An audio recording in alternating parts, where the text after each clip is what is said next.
Assalamualaikum warahmatullahi wabarakatuh.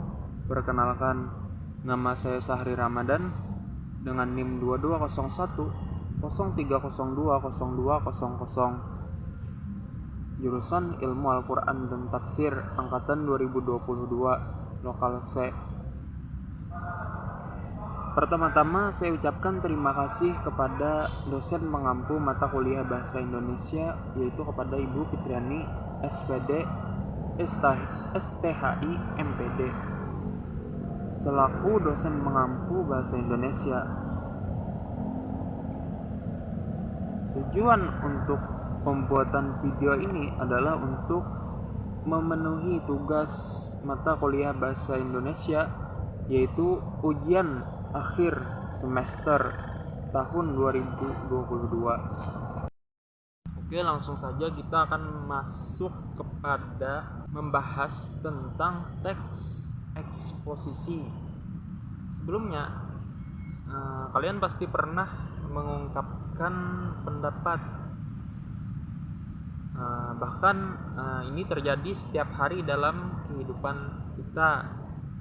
Seperti kita berpendapat mengenai seseorang, misalkan bagaimana pendapat kamu tentang saya nih, misalkan memakai baju merah, kacamata, apakah sudah cocok?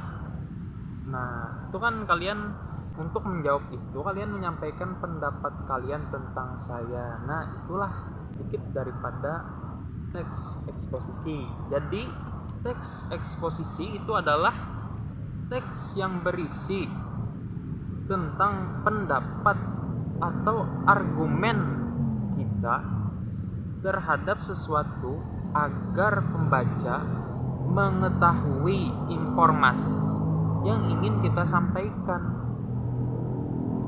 Nah, itu tadi definisi daripada teks eksposisi. Tentunya eksposisi itu memiliki ciri-ciri. Nah, sekarang kita akan bahas tentang ciri-ciri teks eksposisi. Yang pertama adalah informatif. Nah, jadi teks eksposisi ciri-cirinya pertama adalah informatif, yaitu berisi tentang informasi itu. Yang kedua apa? Yang kedua berdasarkan fakta. Berdasarkan fakta. Jadi dalam menyampaikan sesuatu sesuai keaslian dari kondisi atau keadaan tersebut. Jadi fakta itu adalah yang sesuai dengan keaslian dan kondisi dan keadaan tersebut. Yang ketiga adalah berusaha untuk mempengaruhi. Untuk apa? Untuk mempengaruhi pembaca agar ikut mengiyakan pendapat dari kita, tentunya berdasarkan dengan fakta. Yang keempat adalah memakai bahasa yang baik dan benar sesuai dengan ejaan. Berarti memakai bahasa baku. Tidak boleh memakai bahasa yang tidak baku. Oke, sekarang kita akan bahas bagaimana tentang struktur daripada teks eksposisi. Sebagaimana teks-teks lainnya, teks eksposisi tentunya juga memiliki struktur. Nah, seperti yang pertama adalah tesis. Tesis adalah pengenalan isu bagian awal dari teks eksposisi. Jadi kita mengenalkan isu yang ingin kita bahas gitu. Nah, dimana pada bagian ini kita mengenalkan isu yang saat ini yang akan menunjukkan inti dari teks yang akan kita sampaikan nanti. Nah, itu tadi tesis. Yang kedua itu berisi argumen, yaitu alasan berupa bukti, fakta, data-data pendukung yang bisa meyakinkan orang lain dengan tentunya dengan alasan yang logis. Nah, tadi ada fakta, ada data-data yang valid tentunya, yang bisa dipertanggungjawabkan. Nah, yang ketiga apa? Yang ketiga adalah rekomendasi atau biasa disebut dengan penegasan ulang. Nah, yang ketiga ini berisi tentang kesimpulan apa yang sudah disampaikan di awal tadi. Oke, kita kasih contoh misalkan di bagian tesis, seperti pencabutan subsidi bahan bakar minyak atau dalam biasa disebut dengan BBM mengakibatkan kenaikan harga BBM sehingga berdampak negatif terhadap masyarakat. Nah, itu tesis tuh, pengantar isu yang ingin kita bahas tuh. Nah, misalkan setelah itu kita beri argumen. Pertama apa? Harga barang dan jasa akan naik sehingga daya beli akan menurun. Nah, akibat pencabutan subsidi tadi, berdasarkan fakta, ternyata harga barang dan jasa itu naik, mengakibatkan daya beli itu menurun. Nah, itu tadi argumen pertama. Argumen kedua misalkan, kegiatan ekonomi masyarakat terganggu karena kenaikan biaya transportasi. Otomatis dengan dicabutnya subsidi bahan bakar minyak itu mengakibatkan naiknya biaya transportasi. Itu hal yang umum tuh terjadi tuh. Ketiga misalkan argumennya gini, peningkatan jumlah pengangguran karena kebijakan pengurangan karyawan oleh perusahaan untuk menekan biaya produksi. Keempat misalkan, jumlah penduduk miskin akan meningkat. Nah, itu keempat. Jadi akibat pencabutan subsidi tadi, jumlah berdampak pada jumlah penduduk miskin yang meningkat. Nah, setelah itu rekomendasi nih atau penegasan ulang.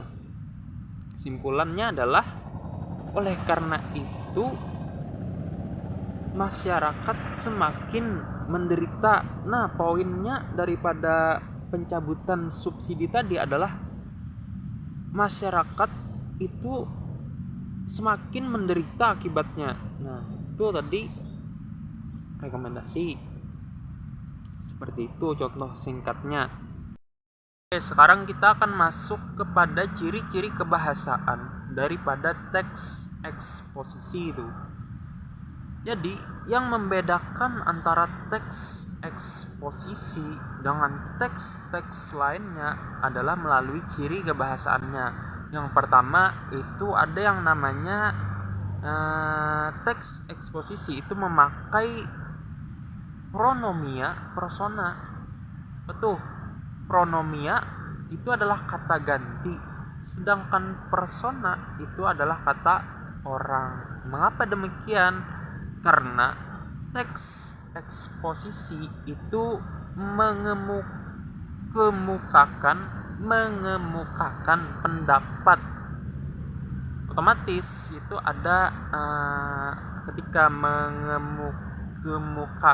mengemukakan pendapat, ada yang namanya menurut saya, menurut kami, menurut kamu. Nah, seperti itu dan lain-lain. Nah, itu tadi yang pertama. Yang kedua Pak, ada konjungsi. Nah, ada konjungsi di situ. Yang ketiga ada kata leksikal. Nah, kata leksikal adalah kata yang maknanya sesuai dengan barang atau benda tersebut. Seperti apa tuh? Seperti kepala kan. Kepala yang dimaksud ya kepala ini kan. Nah, beda kalau kepala negara. Nah, itu kan bukan makna leksikal. Kepala negara maksudnya presiden. Kalau kepala ini kan ya kepala kepala tuh, pokoknya kata yang maknanya sesuai dengan apa ya, barang atau benda tersebut. Ini kan kepala, sesuai maknanya dengan kepala. Kalau kepala negara tadi kan bukan kepalanya lagi, itu presiden misalkan, seperti itu. Terus apa yang keempat itu berisikan fakta. Sebagaimana sebelum-sebelumnya itu juga berisikan dengan fakta. Sama di dalam ciri kebahasaannya, teks eksposisi juga harus berdasarkan dengan fakta yang benar-benar terjadi dan dengan data yang konkret ya bahasanya.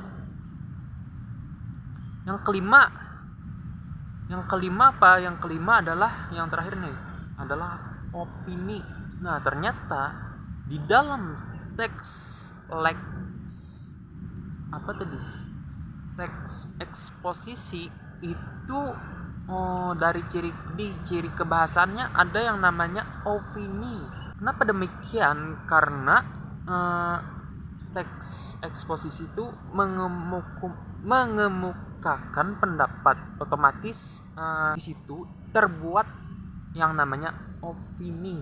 Nah, seperti itu. Oke, itu saja dari saya. Sekian, terima kasih dan sampai jumpa.